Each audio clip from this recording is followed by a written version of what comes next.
I'm Chelsea. I'm a barrister in the business and property team at King's Chambers. Now, today we are going to be dealing with transactions of some undervalue and preferences. Now, there are a number of potential office holder claims in corporate insolvency, including, of course, void transactions, misfeasance, fraudulent and wrongful trading. But just for today's purposes, we're going to focus on TUVs and preferences, given that this is a shorter webinar. And in my experience, they are the two most common office holder claims that are litigated. Now, we'll start with TUVs. Now, TUVs are dealt with in Section 238 of the Insolvency Act. Now, the purpose behind that section is to prevent insolvent companies disposing of property at an undervalued amount just before winding up as a form of asset stripping, which of course would reduce the pool of property which would be available to the liquidator to distribute to the creditors. So we want to be able to keep the pot as big as it can possibly be within the liquidation. Now, Section 238 corresponds to Section 339 of the Insolvency Act, which relates to bankruptcy and is able to be employed by a trustee in bankruptcy.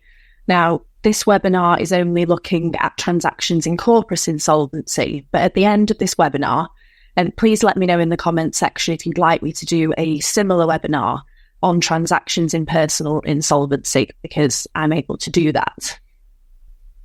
Now, what needs to be present to establish a TUV? This is a checklist, if I can call it that. Firstly, you've got to show that the company makes a gift to a person or otherwise enters into a transaction with that person on terms that provide for the company to receive no consideration. So essentially a gift. Or the company enters into a transaction with that person for a consideration, the value of which in money or money's worth is significantly less than the value in money or money's worth of the consideration provided by the company. So we can call that less consideration.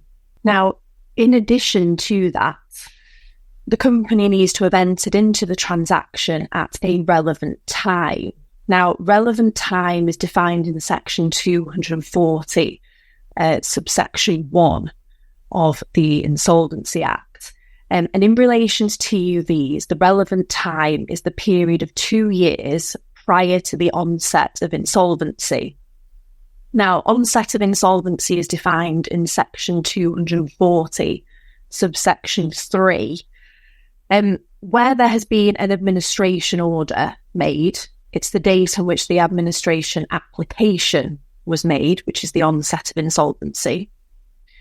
Where an administrator has been appointed under paragraph 14 or 22 of Schedule B1 to the Act, so by a qualifying floating charge holder, or by the company or its directors, then the date is the date on which the notice of intention to appoint is filed. In any other administration, is the date on which the appointment of the administrator takes effect. Where a company goes into liquidation following administration, it's the date that is relevant to the type of administration that came before. So as we've just dealt with, whether it's administration order, paragraph 14, paragraph 22, or otherwise. And in any other circumstances where a company goes into liquidation, it's the date of the commencement of the winding up. Now, when it's voluntary, it's the date of the resolution. When it's compulsory, it's the date of the presentation of the winding up petition, not the date that the winding up order is made. I should also note that if a petition is presented and then the petitioner is substituted for a new petitioner, it's still the date of the presentation of the original petition and not the date on which the order for substitution is made, which is relevant for the onset of insolvency. Now, in addition to the relevant time, I should actually note there are also two other relevant times. They are rare cases.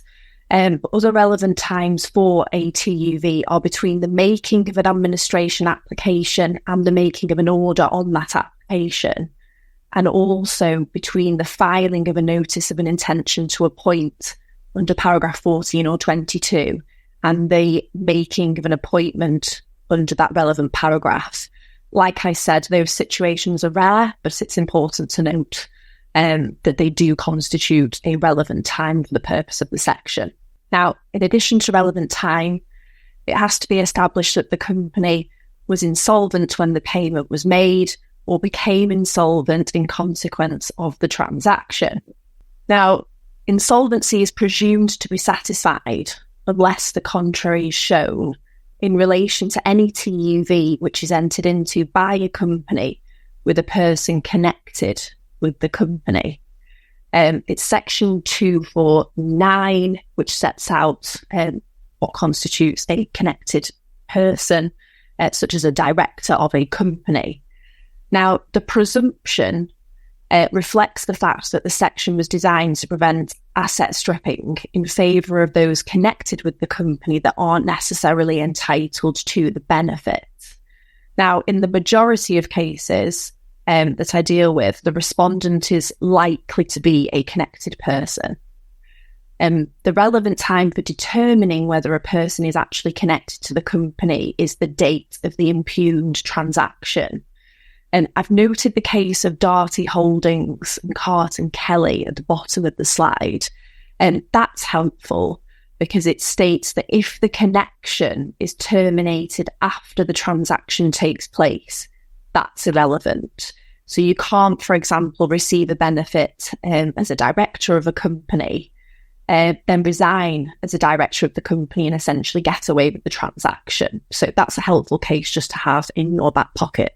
We'll now look at the actual test for insolvency or solvency. It's the same across the board. The burden is on the applicant to prove that the company was insolvent when the transaction was entered into. Excuse me. Of course, that's where the presumption doesn't apply. Now, the test of insolvency is helpfully summarised in the case of Reek Asset Estates, which I've referenced on the slides. And what we're dealing with here is a cash flow and balance sheet test. Now, the cash flow test looks to the future as well as to the present. Now, the future in question is in the reasonably near future. What is the reasonably near future will depend on all the circumstances of the case, especially the nature of the company's business. So, for example, if the relevant company is, say, a construction company, and they regularly deal with long-term construction contracts that, say, last for 2 years, it may be in those circumstances that the court would be willing to consider a current contract running for up to 2 years as the reasonably near future.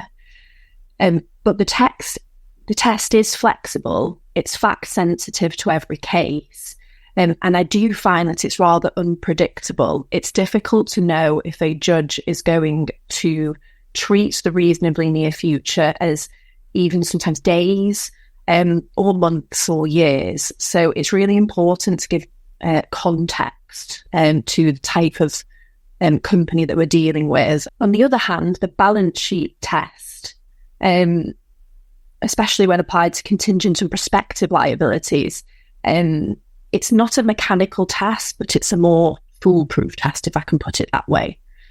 Once the court has had to move beyond the reasonably near future, any attempt to apply a cash flow test becomes completely speculative. And what we need to do is follow the balance sheet test and have a comparison of the present assets with present and future liabilities. That's the only sensible test at that point in time. Now, whether the balance sheet test is satisfied depends on the available evidence as to the circumstances of the particular case. It requires the court to make a judgment whether it has been established that looking at the company's assets and making proper allowance for its prospective and contingent liabilities, it cannot reasonably be expected to meet those liabilities. If so, it will be deemed insolvent even though it is currently able to pay its debts as and when they fall due. So the cash flow test and the balance sheet test, they stand side by side.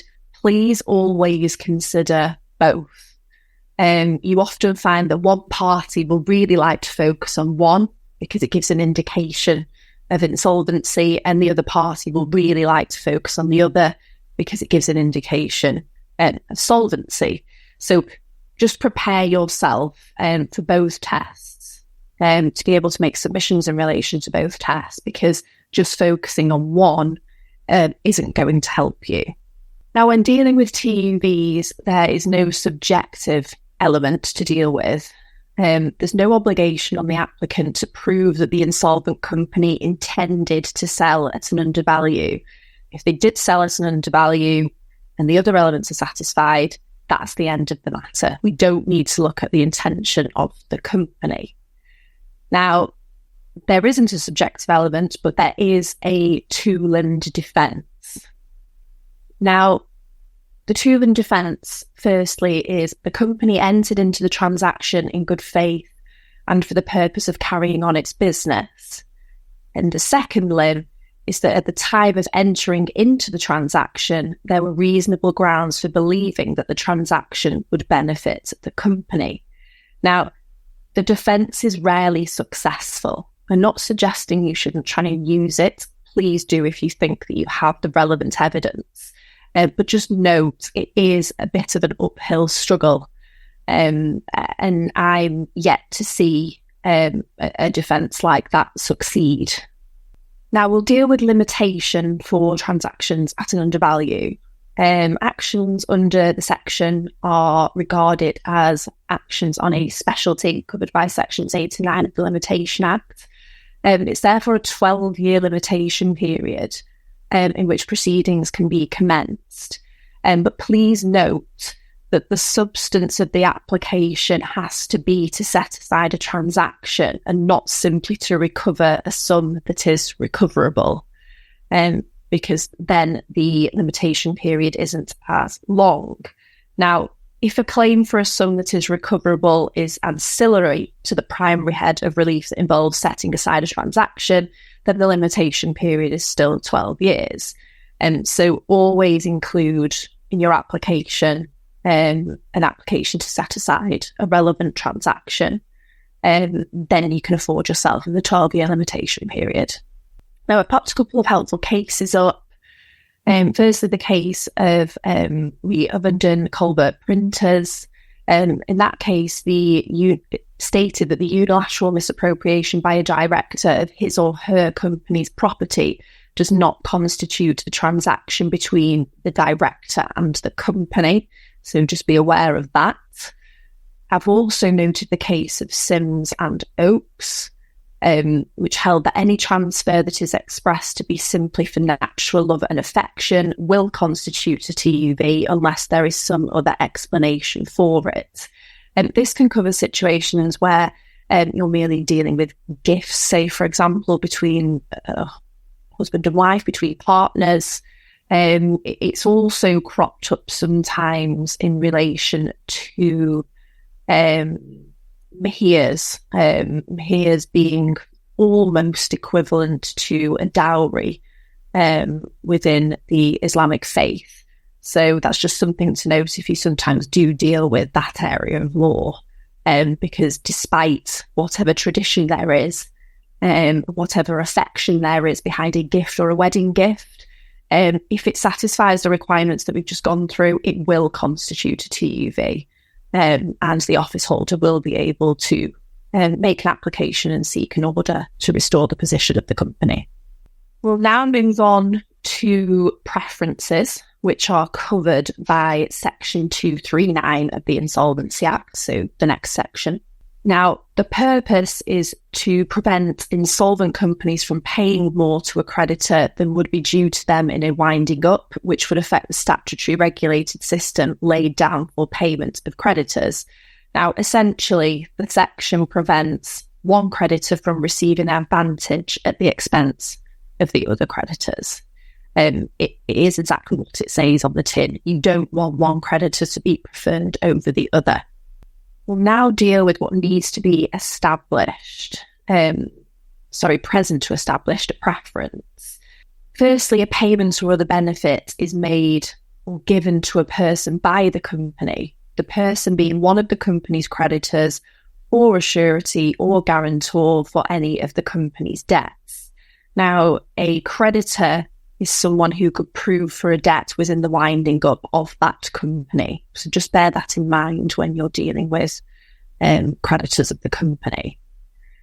Now, the second point is that the payment or the benefit is made or given at a relevant time. You're looking at the same section here as in relation to TUVs, it's section 240. Now, when looking at preferences, where the preference is given to a person connected to the company, the relevant time is 2 years prior to the onset of insolvency. Now, as we previously discussed in relation to TUVs, the onset of insolvency is defined in section 240, subsection 3. I won't go through them all again, but that's the reference for you, section 240, subsection 3. Now, where the preference is not given to a person connected to the company, the relevant time is 6 months prior to the onset of insolvency. So you always need to establish straight away, is the respondent connected? If they are, 2 years. If they're not, 6 months. Now, you find that companies usually wish to prefer connected persons, but that isn't always the case. So like I said, just make sure. Now, as with TUVs, the other relevant times for a preference are between the making of an administration application and the making of an administration order on that application, and also between the filing of a notice of an intention to appoint an administrator under paragraphs 14 or 22 of Schedule B1 and the making of an appointment under the relevant paragraph. Again, transactions at these times are much rarer when dealing with preferences, as well as TUVs. Now, the payment or the benefit has to have the effect of putting the person into a better position than they would otherwise have been in the event of an insolvency of the company. Also, in deciding to make or give the payment or the benefit, the company has to have been influenced by a desire to produce such an effect, so by a desire to prefer. Now, this is the subjective element when we're looking at preferences. You have to ask yourself, what drove the company to make the payment to the respondent? Did a desire to better the position of the person in the event of an insolvent liquidation operate on the directing mind or minds of the company? Now, I've referenced the case of Re MC Bacon Limited. In that case, it was held that the desire requirement is satisfied if it was one of the factors which operated on the minds of those who made the decision. It doesn't have to be the only factor that operated on the minds of those making the decision, and it doesn't have to be the decisive factor. It just has to be one of the factors that was on the minds of those making the decision. Now, it's not always necessary to adduce direct evidence of the requisite desire. And sometimes, of course, it's nigh on impossible to show a subjective intention of a different party. But you don't always have to, because the court is able to infer desire from the facts as well. So just be very, very careful to present all of the facts behind the transaction, behind the preference, I should say, because the court can look at that and infer the desire that is necessary. Now, a company which has given a preference to a person connected with the company at the time that the preference is given is presumed, unless the contrary is shown, to have been influenced in deciding to give it by a desire to put that person into a better position than they would have been in the event of the insolvency of the company. Now, the burden is on the company giving the preference to rebut that presumption. So the burden shifts, essentially. It's only really in these circumstances that liquidators have experienced any real success. This is where I've achieved real success. because you don't need to rely on the facts and invite the court to infer a desire. The desire is already presumed, and if the respondent can't come back and rebut that presumption, then you're on your way. Now, the final element in order to establish a preference is that the company was insolvent when the payment was made or became insolvent in consequence of the payment. The insolvency test is always the same. This is the same slide as in relation to TUVs. I won't go through it in detail again, but just remember, same test. The cash flow test and the balance sheet test always stand side by side. Please always consider them both. Now, limitation on preferences is the same as limitation in relation to TUVs. Again, just make sure that the substance of the application is to set aside a transaction, either on its own or as well as an ancillary claim for a sum that is recoverable. And then you can avail yourself of the 12-year limitation period if you need it. I do find limitation issues don't pop up that often, but please just always bear it in mind if a few years have passed. Now, I have popped a few helpful cases up here. Firstly, we've got it's a persuasive Australian case that has been followed. National Australia Bank against KDS Construction Services, where it was held that any payments made to secured creditors who have valid security does not improve the position of the secured creditor, and it does not affect the position of the other creditors in the winding up. So, not a preference. We then move on to the case of Retransworld Trading, where it was confirmed that the giving of security to cover existing indebtedness would be preferential. The case of Agriplas Services Limited, where it was held, the court equated state of mind of the director who essentially ran the company with the state of mind of the company itself. It's therefore going to be easier for a liquidator to establish desire in one-man companies because the desire of the controlling director will be attributable to the company. So when you're just dealing with a sole director, that's where you do see a lot of the success in these sorts of cases.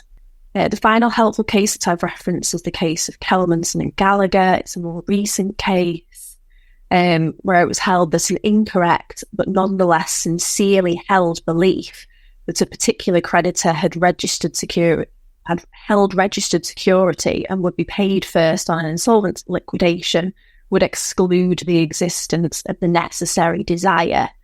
Just be careful with that one. It is very helpful, but they would really have to prove that it was a genuine, sincerely held belief. And often that really isn't the case. So if you're fighting against that, you just need to show that it's not genuine, it wasn't sincerely held, and these are the facts of the case, which indicate that to be the reality of the situation. And now moving on to remedies. Now, when we're dealing with TUVs and preferences, if the court considers that the office holder has proved their case and they've been successful, they will make a declaration to that effect. So when drafting an application, include the relief the necessary declaration that you want to appear in the order. Don't ignore the existence of a declaration and go straight to the order itself, because it's always helpful if the wording is provided within the application notice. Now, pursuant to both sections 238 and 239 subsection 3, the court shall make such an order as it thinks fit, if any, for restoring the position to what it would have been if the company had not entered into the TUV or given preference. It, of course, follows that the sections are therefore restitutionary rather than compensatory provisions. Now, Section 241 sets out a list of potential orders to restore the position. The list is not exhaustive, but it does indicate the wide range of orders available to the court. And I have to say, most of the cases that I deal with, it is one of those orders that you're seeking. The list includes regular orders such as requiring any property transferred as part of the transaction or in connection with the preference to be vested back in the company. Also, the release or discharge of any security given by the company. And the third most common, or in the top three, I should probably say it's probably the most common, is an order requiring any person to pay in respect of the benefits received by them from the company, such sums to the office holder as the court may direct. So if they've received X amount, an order that they repay that back to the company. I'd say that's the most common order. I've cited the case of Bucknell and Wilson, a High Court case from 2021.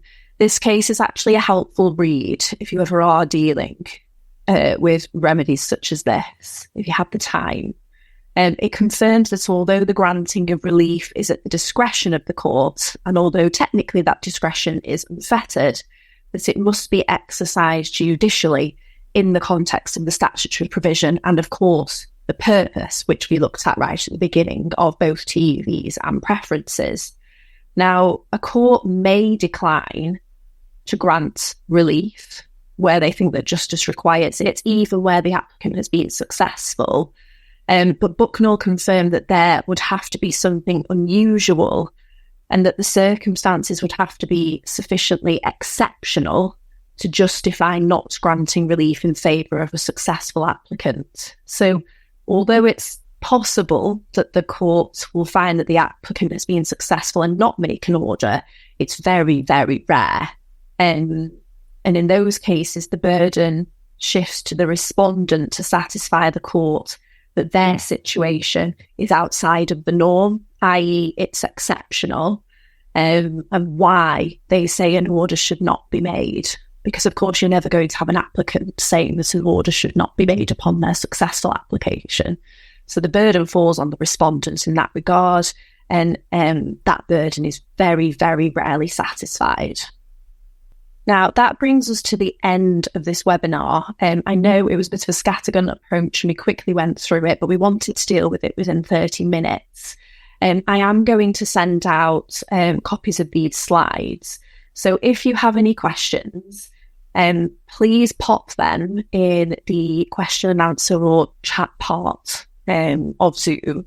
I'll read through them all at the end of this. And what I will do is when I send out the slides, I will endeavour to answer any of your questions. In addition to questions, please let me know if there are any other topics that you would like myself or any other member of the team to cover going forwards in the next year, because we can add them into the list if we think that quite a few people are going to find them helpful. So yes, please let me know. Also, any feedback is always welcome. So let me know if you think that these could be dealt with in a slightly different way, if you would want maybe one topic to be focused on more in depth as opposed to two, and we run through them quickly, etc., etc. Just any comments are welcome and I will read them. So we are on 10:32. We did cover it in 30 minutes. I hope you all have a fabulous day. And I will be in touch soon with the slides. Thank you.